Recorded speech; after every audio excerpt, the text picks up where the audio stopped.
係好高興啊嚇，咁咧就咧我可能咧有啲弟兄姊妹又好或者朋友又好咧，有聽過呢個名字啊，就係鄧嘉玲啊 Kelly 啊，咁咧就咧佢咧就係咧喺2012年係嘛，就咧喺香港啊攞咗咧呢個咧10大再生勇士啊呢個咁樣嘅獎項㗎嚇，咁啊10大再生勇士當然啦，就係咧一個係嘛可能俾大家聽到嘅時候咧，就係咧一個咧再生嘅生命啊，而且咧佢係咧一個咧勇士啊 warrior 啊，咁啊究竟咧佢嘅生命點樣啊？耶穌啊令到佢成為一個 warrior 勇士咧？不如我哋咧事不宜遲啦，將時間咧交俾阿 Kelly， 我哋俾啲掌聲 Kelly。好，我哋幫阿 Kelly 上台先。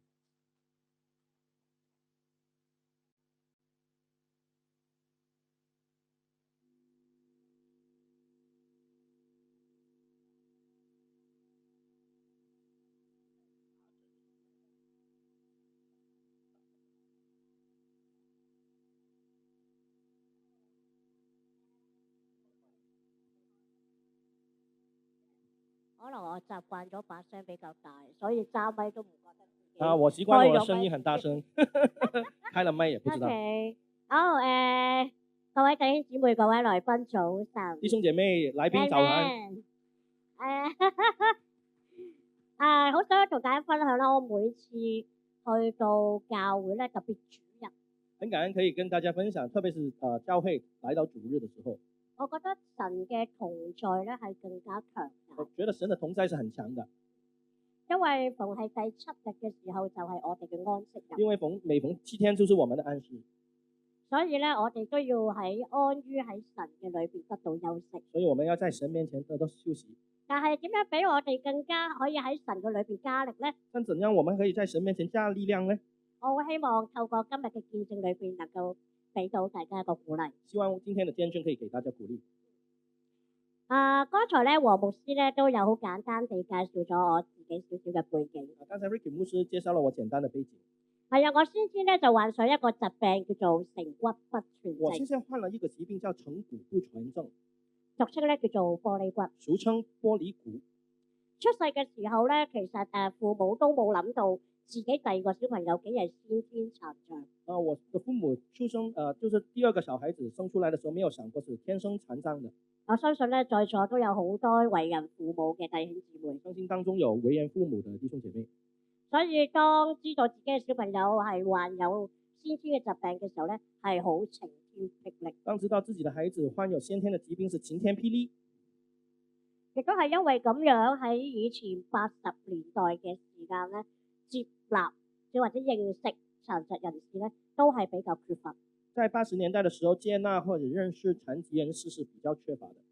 所以咧，爹哋媽咪咧，即係為咗保護我啦、照顧我啦，都唔敢咧去話俾人知道有一個殘障嘅女。所以父母為了照顧她，也不敢讓人知道有一個殘障的女兒。所以咧，我由細到大咧都係活在溫室嘅裏邊，即係屋企裏邊，成為咗我唯一嘅成長地方嘅。就是我小時候成長的地方，就是溫室裡面，就是家裡面唯一的成長的空間，就是家裡面。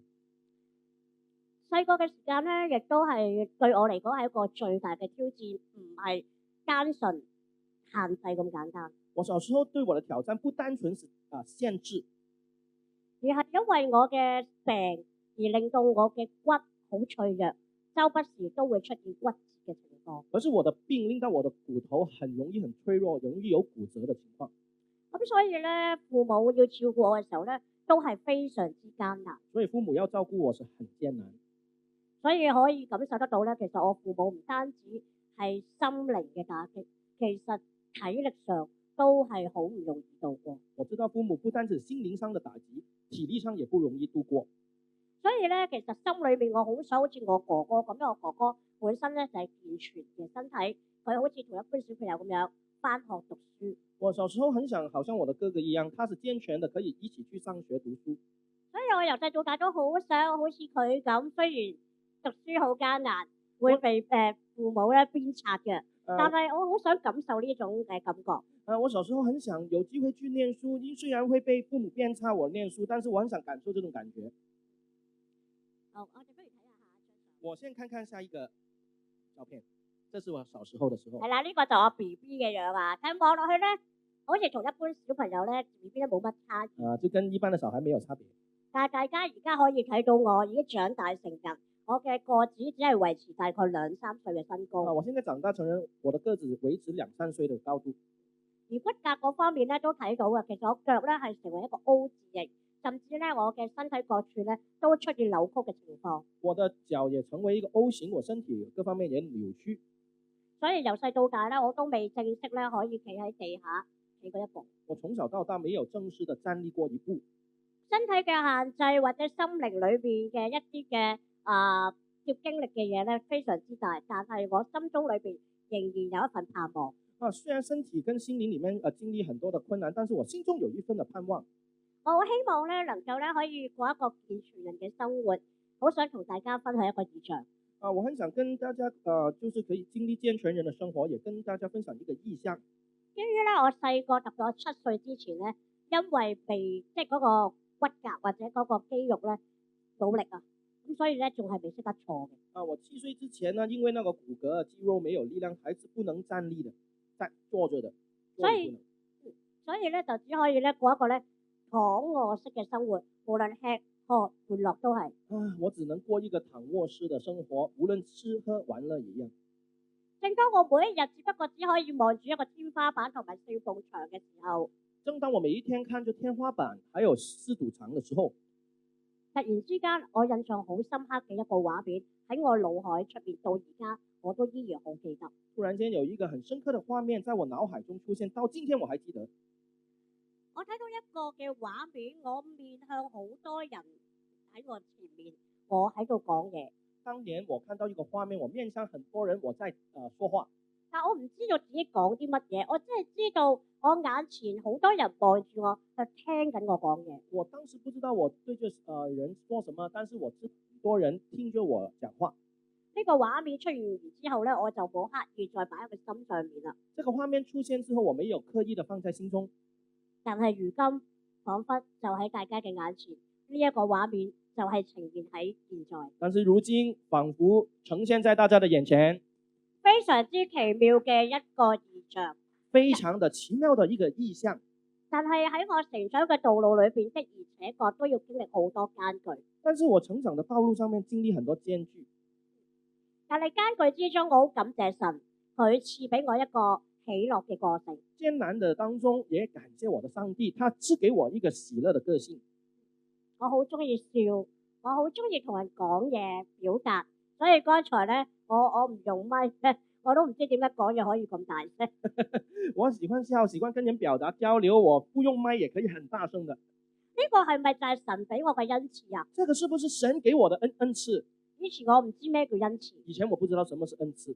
但係長大之後，我開始慢慢領受到神嗰種嘅真實，同埋佢賜俾我生命不一樣。但是我長大之後，慢慢知道上帝給我的生命是不一樣的。喺我慢慢一路成長嘅時候，我裏面仍然都好天馬行空，好想過一個健全人嘅生活。我慢慢成長的時候，我曾經也天馬行空，很希望過一個健全人的生活。我最渴望嘅就係可以返學讀書。我最渴望的是可以上學念書。但係要達成呢個夢想，首先我就要點樣去認識呢個世界。但是我達成這個夢想的話，我一定要知道怎樣去認識這個世界。所以到我17歲嗰一年，到我17歲那一年，係我一個好大嘅轉變，是我一個很大的轉折點。嗰陣時，我將我咁多年裏面嘅心事、所想、夢想都同父母去表達。我將我這麼多年的夢想、心事，在17歲那年跟我父母講。當爸爸媽媽聽到我嘅即係內心裏面嘅渴望嘅時候咧，佢哋都喊得好緊要。當我的父母聽到我心中的渴望的時候，他們在哭得很厲害。係因為佢哋從來都冇諗過啊，原來你唔怕接觸外界㗎，原來你有好多嘢都好想去做㗎。他們沒有想過，原來 Kelly 是很想接觸外界的，很多事情他還是想去做的。點解我由細到大都唔會特別同父母表達呢？為什麼我小時候沒有跟父母表達呢？係因為咧，我好感受到自己嘅身體同其他人好唔同，爹哋媽咪所承受嘅壓力，所面對嘅憂傷都好大。因為我感受到自己的身體已經跟別人很不同，父母所受的壓力已經比別人大很多。所所以我都好感謝主，到我長大啦，思想比較成熟嘅時候，合適嘅時間同父母去表達。所以我就感謝主，在我長大後，慢慢思想比較成熟，我覺得合適的時候就跟父母去表達。所以我由細到大都冇扭計，點解你唔帶我出街啊？點解我唔可以返學讀書啊？我冇扭過計嘅。就是小時候我沒有喊，就說為什麼不帶我出去啊？為什麼不帶我去外面逛逛啊？去念書啊等等。亦都係因為咁樣，爹哋媽咪都好想去達成我每一個嘅夢想。所以父母也很想去達成我每一個夢想。所以由嗰陣時17歲開始，我就係擁有咗我第一架嘅代步車。在17歲的時候，我擁有我第一部的代步的車。我諗作為父母嘅話咧，你哋應該有購買過呢架車。作為父母，你可能小朋友買過這種車給你的小孩子。嗰架係咩車啊？那是什麼車？BB 車，冇錯，就是那個嬰孩的車。對於一個17歲嘅女仔要坐一架 BB 車咧，睇起嚟係好格格不入。17歲的女孩要坐一個嬰孩的車是格格不入的。但係我好清楚知道呢一架車對我嚟講嗰種嘅重要性。但是我知道這一台車對我的重要性。所以出到街難免都會受到外界嘅旁人目光。在外面不難免去看到別人的目光。同大家分享一個畫面。跟大家分享一個畫面。我記得咧有一次咧，爹哋媽咪推我出街。記得父母推我出去外面。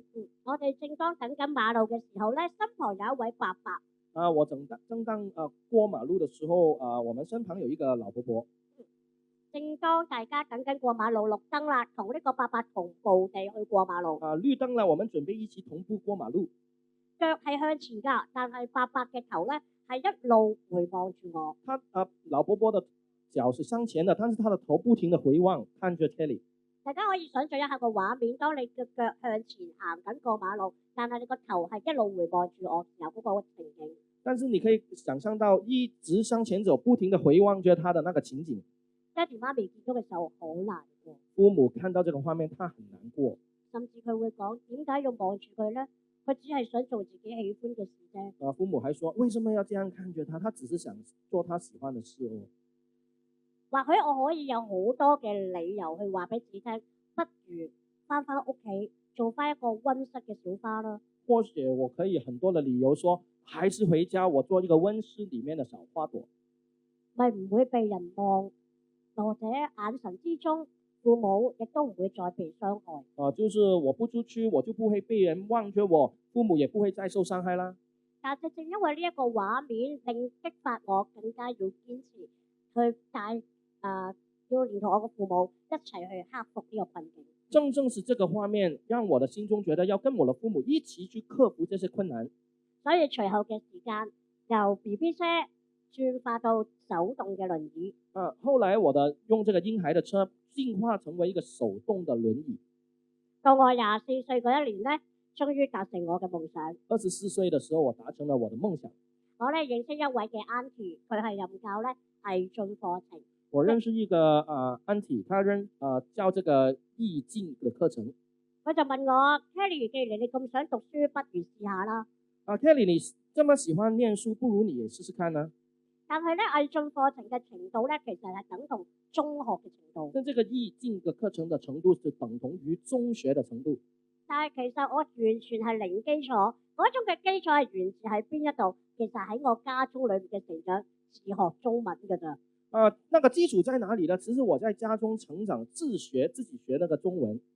冇錯，大家可能會好好奇。大家可能會很好奇，究竟我屋企點樣自學中文，跟住去讀呢個毅進課程呢？我怎樣自學去學到這個毅進嘅課程呢？細個嘅時間呢，我係好中意聽歌。小時候其實我很喜歡聽歌。其中呢，我有一位嘅歌星偶像，到而家呢，我都係好長情嘅。其中我很長情啊，有一個歌星的偶像啊，到現在我還喜歡他。我透過佢嘅歌嘅裏面，每一日喺度唱，每一日喺度聽，去抄歌詞，去學中文。我透過他的歌，我自己也唱，我抄他的歌詞，我就學習了中文。不如我喺呢一度即時唱一唱佢首歌，好不好？我在這裡唱他的歌。好。I love you， 你會否聽見嗎？你會否也像我，渺渺等待遙遠種下 I love you，你不敢相信嗎？我已深愛着你，見你一面也好，換我念掛。掌聲鼓勵。我已經感覺到你哋知道係邊個啊，大家都知道是誰啊？係邊個啊？是誰？黎明。黎明啊，對啊，我哋睇睇下相。係睇到。係啦，轉咗啦。冇錯啊，就係每日都聽佢嘅歌啊。我每天都聽他的歌，好似開演唱會咁。好像開演唱會一樣。所以學習於娛樂。所以愈學習愈娛樂。亦都係因為喺我成長嘅過程，其實好多時都覺得好孤單。其實在我成長過程，很多時候很孤單的。但係音樂成為咗我最大嘅陪伴者。音樂成為我很大的陪伴者。所以我長大之後，我開始學音樂。所以長大之後，我開始學音樂。除咗學鋼琴，除了學鋼琴，學唱歌，學唱歌。隨後係啦，冇錯啦，就係讀呢個藝進課程。後來也念這個藝進的課程。喺讀書嘅時候好艱難，因為我未讀過幼稚園、小學同中學。念書嘅時候很艱難，因為我沒有念過幼稚園、小學跟中學。我好感恩，雖然我只係聽黎明嘅歌去學中文。很感謝主，我雖然聽黎明嘅歌學中文。而喺我第一科 take 嘅科係中文科。我第一門課要學嘅是中文科。感謝主，透過呢個科目俾咗我好大鼓勵，最後嘅成績係攞到 B。哇！感謝主，我最後嘅成績拿到 B，上帝也給我很多鼓勵。就因為呢個鼓勵，令到我繼續去進修自己。正因為這個鼓勵，我繼續去進修自己。隨後嘅時間呢，我就修讀咗香港公開大學。隨後我就修讀了這個香港的公開大學。除咗讀書之外，其實已經長大成人啦。除了念書之外，我也慢慢長大成人。亦都係隨着手動式嘅輪椅轉到電動輪椅。隨着這個手動式的輪椅變成這個電動的輪椅。哇！嗰個自由度咧大咗好多啦，可以自己喐啦。那個自由度大了很多，可以自己去動。當然啦，咁我希望能夠自力更生啦。我也希望能夠自力更新。所以亦都揾咗我人生裏面第一份工作。我也找了人生裏面第一份的工作。我冇諗過喺我人生嘅旅途入邊，竟然一擊即中。我沒有想過在我人生旅途裏面一擊即中。亦都遇上一個好好嘅上司同埋老闆。我遇見很好的上司，很好的老闆。喺我人生不斷咁樣去叫做初出茅廬嘅女仔。我人生算是一個初出茅廬的女孩。喺父母嘅愛嘅裏邊，喺我過程裏邊亦都參加呢啲義工嘅團隊。在這個過程裏面，父母的愛裏面，我也參加了一些義工的團隊。正當喺父母嘅愛同埋一班朋友嘅愛、同事嘅愛嘅裏邊，我經歷咗一份喺我人生裏邊好深刻嘅愛。正當我有這些父母朋友當中的愛，我經歷了一份人生裏面很深刻的愛。喺我義工團隊裏邊結識咗一個健全嘅男仔。我在義工團隊裏面認識了一個健全的男。我哋大家嘅性格好相似，好投契。我們的性格很相似，很投契。繼而咧，我哋就好自然地就喺埋咗一齊。後來我們也走在一起。但係建基於因為我身體嘅特殊，對方嘅身體健全。建基於我的身體的特殊，對方的身體的健全。所以其實我哋嘅身心都要面對好多唔同嘅挑戰。所以這段的戀愛，身心也要面對很多挑戰。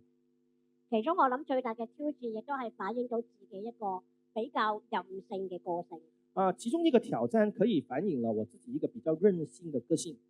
因為自己身體嘅特殊，所以對方已經同我講唔會同父母表達我嘅存在。因為我身體的特殊，對方跟我就談戀愛，但是他不會跟他的父母去表達 Kelly 的存在。可能大家聽到呢一度嘅時候，覺得咁你哋嘅感情點樣行落去呢？可能你就會問你們的感情怎樣走下去？但係我喺呢個時間發現自己原來係一個好戀愛大過天嘅人。這個時間我發現自己是一個戀愛大過天的一個人。所以即使聽到呢一個聲音表達，我都依然繼續去。就算聽到他這樣的表達，我還是繼續跟他談戀愛。但係我都好感恩佢唔係一個壞人。我很感恩他也不算是一個壞人。相反地，其實佢係好錫我，好保護我。相反的，他其實挺寵我，挺保護我。只係奈何我哋真係好唔一樣，所以面對嘅壓力都好大。其實奈何我們很不一樣，我們面對的壓力太大。由嗰陣時開始，我對自己嘅價值會好似攞住個計數機咁，成日喺度計算自己。那個時候我開始，他好像常常拿着一個計算機，就是算自己的價值，這樣子。所以我嘅對於自己嗰個價值咧，慢慢咧去跌到零。所以我對我自己的那種價值，我慢慢跌到零。甚至我會同其他嘅女仔比較，亦都會喺對方嘅身上覺得好自卑。甚至我會跟其他的女孩比較，甚至在對方身上我覺得很自卑。我諗喺各種不同嘅壓力之下，我哋最後感情維繫咗1年之後，我哋都係和平結束呢段感情。在各種嘅壓力底下，我們的感情維持了1年，最後都是和平結束。但係對方嘅愛其實亦都係冇改變。其實對方的愛還是沒有改變。但係奈何我哋只可以講話係愛得唔夠深。奈何可以說是我們愛得不夠深。所以由情侶變為朋友呢個階段，原來我接受唔到呢個事實。所以由情侶變回朋友，其實我心裡面接受不了這個事實。亦都係因為咁樣，我患咗抑鬱症。也是這個原因，我患了抑鬱症。喺抑鬱呢3年嘅裏邊，我冇點樣同人表達我內心裏邊嘅憂傷。我在這抑鬱的3年，沒有跟人怎麼表達我內心的憂傷。喺呢3年裏邊，其實我嘅生活都過得唔錯。其實那3年，其實我的生活還算過得還好。但係喺當時，我發覺如果當我哋嘅心靈憂傷枯乾嘅時候，睇到嘅嘢都係黑白無色。其實當我們的心靈裡面憂傷、抑鬱的時候，我們看到的事情都是黑白，沒有光彩的，沒有色彩。亦都係對於我嘅前路覺得係好失望、好絕望，覺得冇人會愛自己，冇人會陪住自己走到最後，父母最後都會離開呢個世界。甚至我覺得沒有人會陪伴我走到最後，甚至父母也會離世，這個世界還是絕望。即使有工作、有讀書，但係每一日都係對人歡笑、背人垂淚。其實可以有工作、有念書、有這些機會，但是我是每天對人歡笑、被人垂淚。3年嘅裏邊，每一晚我都瞓唔到覺，只係當我唔需要面對人前嘅時候，我就喊到攰先會去瞓。其實那3年我是就睡不着的，完全睡不着。除了哭到累的時候就睡着了。喺嗰段時間，亦都係反覆去同自己講，我好想離開呢個世界。唯有離開呢個世界，痛苦就唔會再喺我身上發生。那段時間，我跟自己說我還是要離開這個世界。唯有我離開這個世界，我的痛苦就不會繼續了。但係喺另一方面，當我諗到父母，諗到一班好愛我嘅朋友，如果我離開嘅時候，佢哋會好傷心。但是我後來想到，愛我的父母，愛我的朋友，如果我離開世界，他們會很傷心。我唔想咁殘酷。我不想那麼殘酷，所以我唯一就係希望揾到辦法，點樣去跳出呢一個幽谷。我唯一就是在想我怎麼有辦法跳出這個幽谷。喺當其時，我睇到自己另一份嘅軟弱，唔單止係我身軀嘅軟弱，係我自己心靈嘅軟弱。那個時候我看到我的軟弱，不單只是身體的軟弱，還有我心靈裡面的軟弱。因為我根本諗唔到辦法，究竟我點樣可以跳翻出嚟？因為我沒有想到辦法自救跳出來這個圈圈。直至到一日，直到有一天，我媽咪就邀請我翻佢嘅教會。我媽媽邀請我去她的教會。當時其實唔係翻主日崇拜，而係去一個燒嘢食嘅活動。那個不是主日崇拜，而是一個燒烤的活動。但係因為嗰陣時我啱啱喺大學嗰度完成咗一個大考，見好耐冇陪過媽咪，於是我就應邀出席。因為我剛剛完成了大學一個大考，我還沒有陪伴媽媽，我就應這個邀請去出席。但係因為咧教會我唔識點樣去啦，咁所以咧最後我都跟咗媽咪咧翻咗主日崇拜。因為我不會怎麼去那個教會，所以我先跟媽媽去那個主日崇拜。就好似頭先咁樣，一路聽住詩歌，或者稍後都會聽到一啲講道嘅信息。就好像剛才我們聽了一些詩歌，或者待會我們也聽到一些講道的信息。其實當時嘅我成個過程我都冇乜感覺，但係直至到神透過牧者口裏面所講嘅說話，大大咁樣去改變咗我。其實一直我聽的時候沒有什麼感動，但是神後來透過這個牧者的話感動了我的心。2010年2月21號。2010年2月21號。係一個好凍嘅天氣。那天是很冷的天氣。神就喺呢一個咁冰凍嘅天氣同埋我內心裏邊一個大石頭壓住嘅時候，神就在這個這麼冰冷的天氣，還有我心中有大石頭的時候，佢向我說話。他向我說話。我知道你正處於幽谷嘅裏邊，神說我知道你正處於幽谷裡面，一切嘅難過已經過去。但一切的難過已經過去了。只要你願意伸出雙手，只要你願意伸出雙手，我都願意將你從幽谷裏邊拯救出嚟。我願意將你從幽谷裡面拯救出來。當其時嘅我喊得好緊要，當時的我哭得很。同時地我身體亦都產生咗一種暖流，係由下至上。當時我的身體也有產生一個暖流從下而上，甚至係會冒汗，甚至我會冒汗。呢種感覺好奇妙，我從未經歷過。這種感覺我從來沒有經歷過，很奇妙。我好深信呢個係唯一嘅拯救主。我深信他是唯一的拯救主。所以我心裏面同神講，我今日相信你。所以我心裡面跟上帝說，我今天要相信你，我要跟從你，我要跟隨你。亦都喺嗰日開始，我就決志信主之後，就慢慢展開我嘅教會生活。當天我決志信耶穌之後，我就展開我的教會的生活。但係當然信主並唔係好似等到攞一個神仙棒哼一哼我個頭，就咩事都冇發生過。當然信耶穌不是哼一哼呢個神仙棒就什麼事都沒有發生。而係喺一個時候，神唔單止俾我機會我認識佢，佢更俾機會我點樣去認識我自己。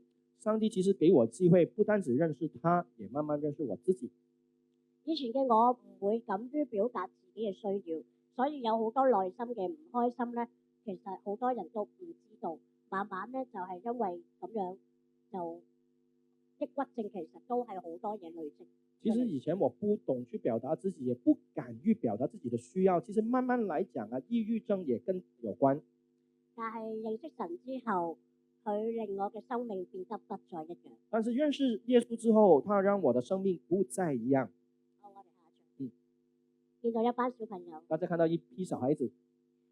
神亦都帶領我進入咗教會，成為兒童導師。神帶領我去到教會，成為兒童導師。我覺得呢一個嘅侍奉對我嚟講意義重大。這個侍奉對我來講意義重大。我係一個好喜歡小朋友嘅人。我很喜歡小孩子的人。但係好可惜，我唔能夠秉承到女性嘅職責。我很可惜，我不能秉承女性的職責。雖然我唔可以生兒育女，但係神俾我能夠有機會進入兒童世界。雖然我不能生兒育女，但是我能夠進入兒童世界。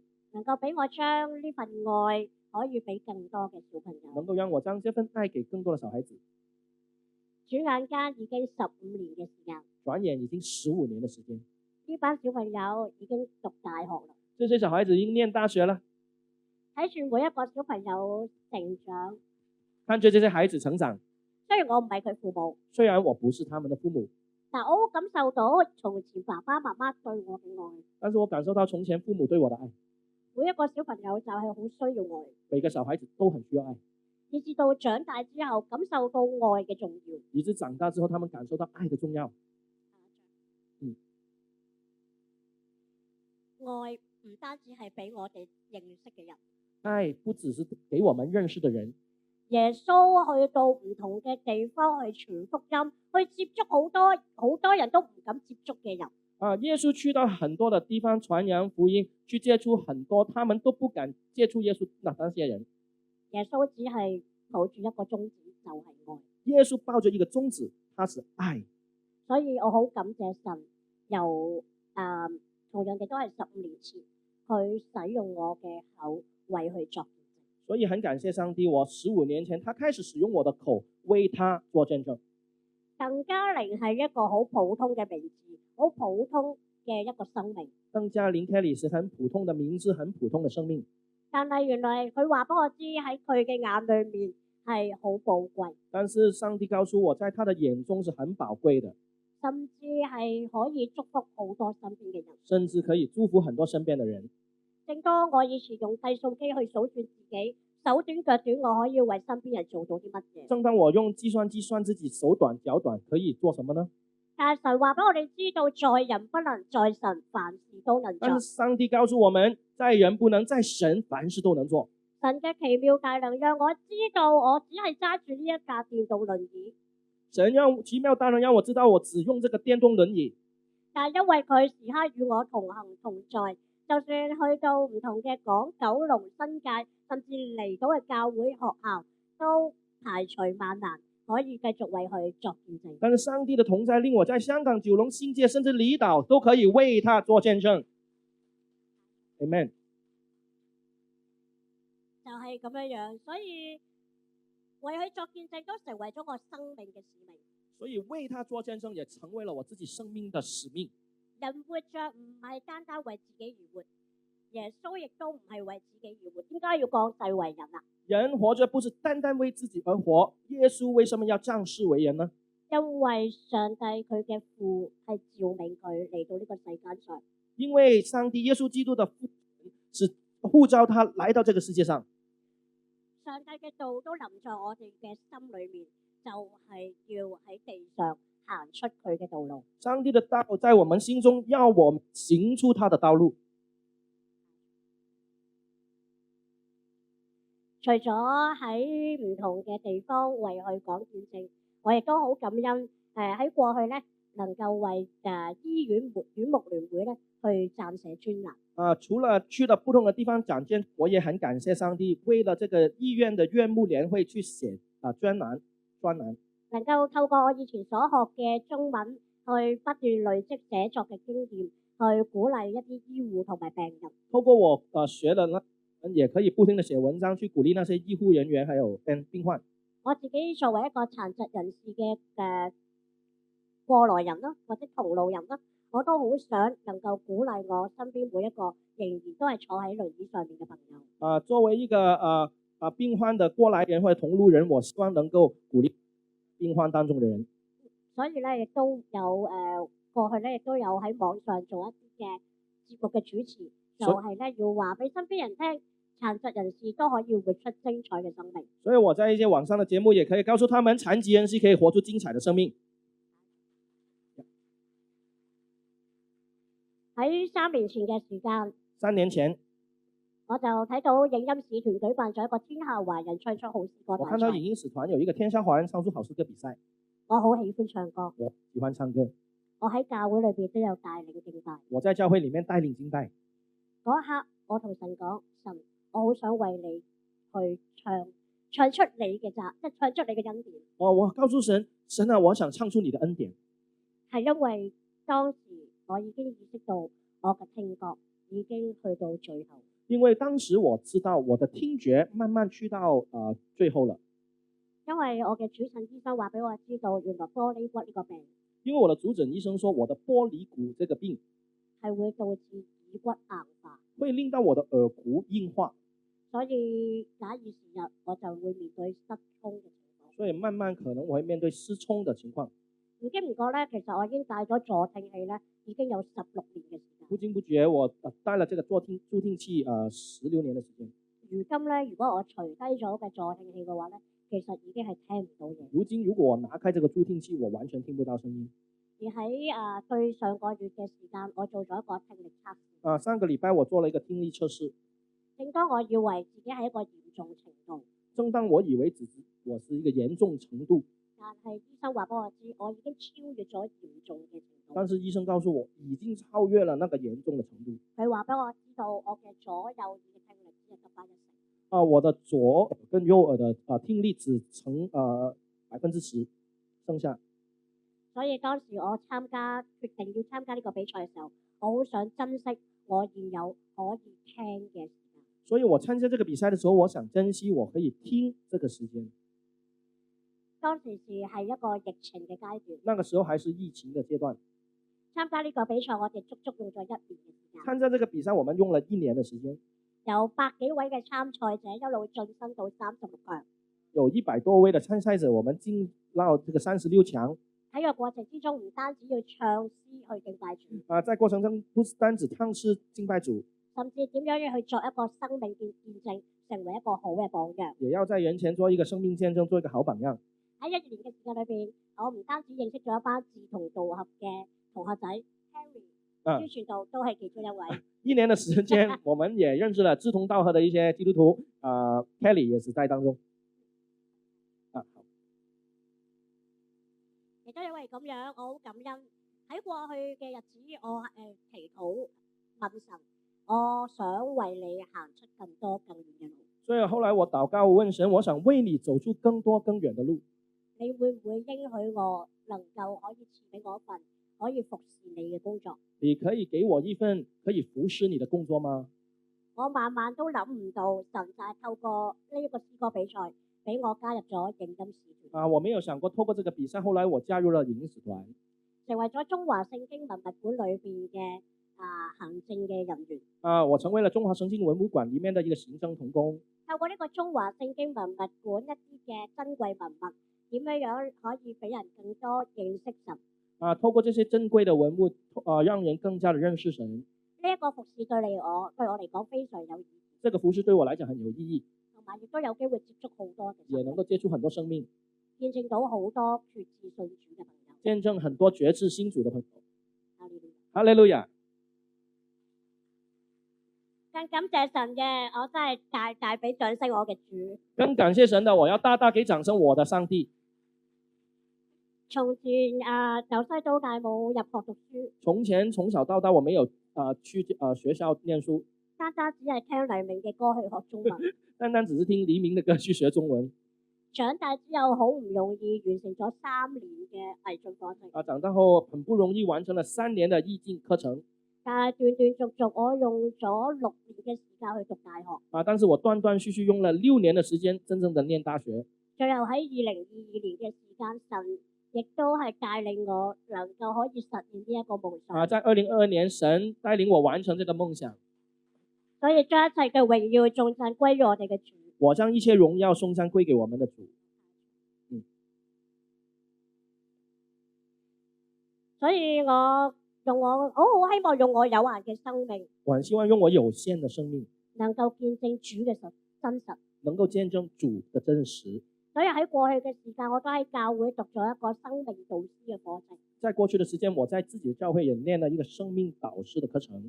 因為喺現階段喺教會裏邊，除咗係組長，亦都係協助牧者去牧養生命。除了我在教會做一個小組長，也協助我們的牧者去牧養一些生命。呢個係一個好特別嘅呼召。這是一個很特別的呼召。雖然我會知道神俾我嘅恩賜係有一顆同理心，願意去聆聽人嘅人。雖然我知道神給我的恩賜是有一顆同理心，能夠願意聆聽別人的人。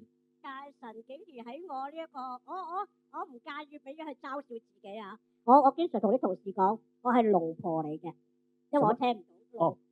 我有時候會嘲笑自己，我是龍婆，就是聽不到。但係咧，神就喺我去年10月嘅時間，我經過幾個月嘅禱告。神就在我去年10月的時候，我經過幾個月的禱告，神就開拓咗我另一個嘅突破。神就開拓了我另外一個突破。而家咧亦都係讀緊呢一個嘅輔導課程。我現在在念這個輔導的課程。對於一個聽嘢咁差嘅人，要去做輔導，要去聆聽更多生命嘅需要，有陣時我都不解神，究竟我可以點樣為你做呢？對於這個聽力這麼差的人，我要聆聽別人做輔導，我有時候很不解，問神，我怎樣幫你做呢？但是上帝是這麼的奇妙。神開拓嘅江河唔係我哋眼裏邊睇得晒。神開拓的道路，它的江河不是我們眼中可以看得通。但只要我哋願意順服跟隨佢嘅時候，但是我們願意順服跟隨他的時候，奇妙嘅恩典就會喺好多眾人面前。奇妙的恩典就是很多的事情，還有人身上去出現。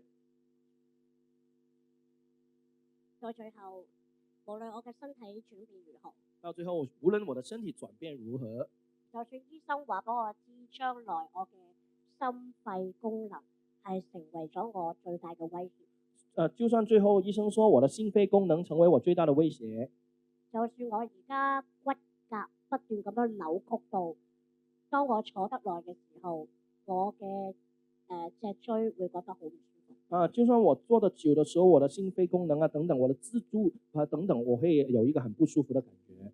但我每一日都禱告神俾能力我，但是我每天都禱告，求神給我能力，能夠繼續為佢去，能夠為神繼續去，能夠繼續為佢作見證，使更多嘅萬民作佢嘅門徒。能夠為上帝做見證，使更多的萬民做主耶穌的門徒。當我哋嘅生命有限，好多憂慮去喺我哋前面嘅時候，神話俾我哋知道，我哋無需憂慮。但我們生命很多的有限，前面很多的憂慮，但是上帝告訴我們不要憂慮。我哋不如一齊讀出。我們就一起念這個經文，1、2、3。準備1、2、3起。所以不要憂慮，說吃什麼、喝什麼、穿什麼，這都是外邦人所求的。你們需要的這一切東西，你們的天父是知道的。你們要先求他的國和他的義，這些東西都要加給你們了。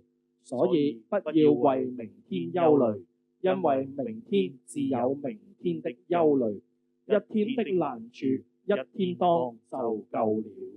到最後送上一首詩歌。到最後我想送一首詩歌給大家，不要憂慮。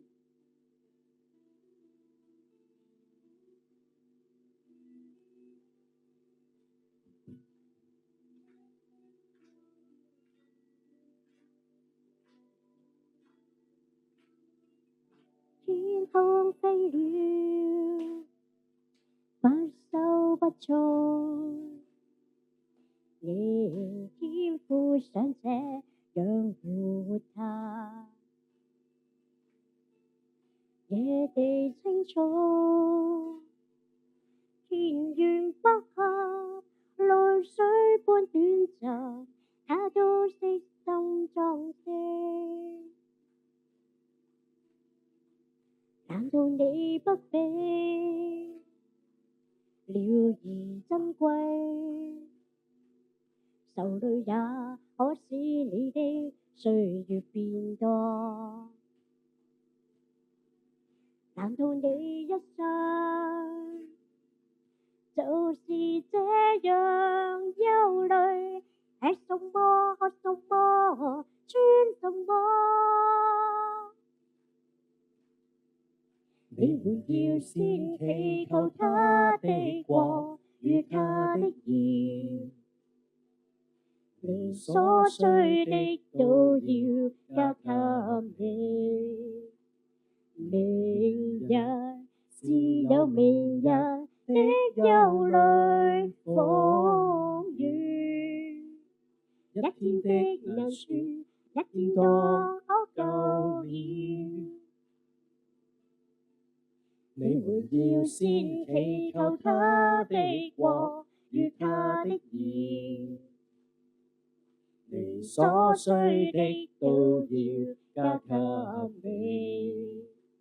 明日自有明日的憂慮風雨，一天的難處一天當就夠了。難道你不比？我哋一齊唱啊！我哋一齊唱話。好啊！鳥兒珍貴，